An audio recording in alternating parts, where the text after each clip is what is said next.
The meeting that afternoon with the new General Secretary was a short, sharp shock, for Peter anyway. He hovered nervously in the boardroom, jangling his keys, waiting for the arrival of the new Queen of Soul. Mary watched him interestedly. She'd never seen him quite so keyed up. The tall, glossy woman of African extraction was shown into the room.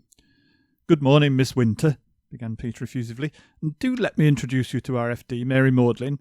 "Well, hello, sister," said the woman in a piercing voice to Mary. She smiled widely, showing a lot of white teeth. "We say sisters are doing it for themselves,"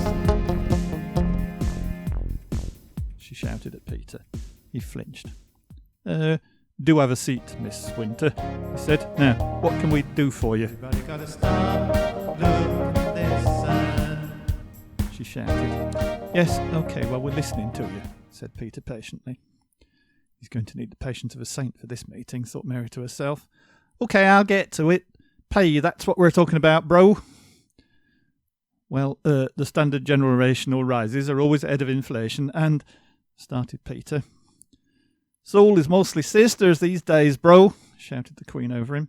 "And sisters' pay is falling behind their men folks. Well behind, so cut out the standard generational rises and stuff and start talking turkey, bro." "Well, really, I don't think..."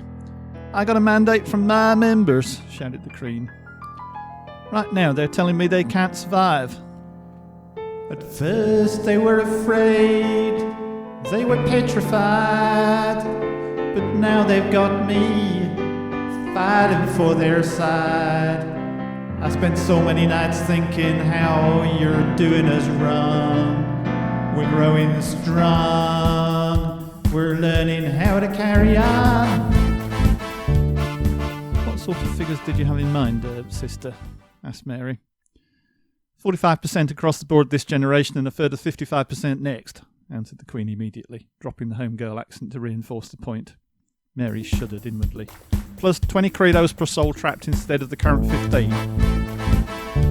"We just don't have that kind of money," began Peter. The Queen was back at full volume. "I got all my life to live, you got all your cash to give. We won't survive," cried Peter. "It'll be a miracle if we can afford more than 5%. Business is not good." "I believe in miracles," shouted the Queen. She got up and walked round the table. "You sexy thing," she finished, prodding Peter in the chest with her finger. She seemed to switch voices at the touch of a button. "Anyway, aren't you making record profits at the moment?" She put on her coat. Clearly she felt she'd made her point, and the meeting had no need to last much longer. "Go on now. You'll walk out the door. Just turn around now," suggested Peter, "because you're not welcome anymore." He was clearly badly rattled. "You think I'd crumble? You think I'd lay down and die? Oh, no, not I," shouted the Queen at him. "My members are 100% behind me on this. Maybe not straight away, but once the new government's in place, you'll have to give in. Just you wait and see. No soul miners means no business. We'll strike." She finished putting on her coat and marched out. "Good day to you, sister," she called cheerfully to Mary as she passed. Peter was sitting with his head in his hands. "It took all the strength I had not to fall apart," he muttered to himself. "I'm not looking forward to it at all if, when Charles Stewart becomes Minister for Labour," said Mary. "If he does just run around like a headless chicken, we're in for real trouble with that woman."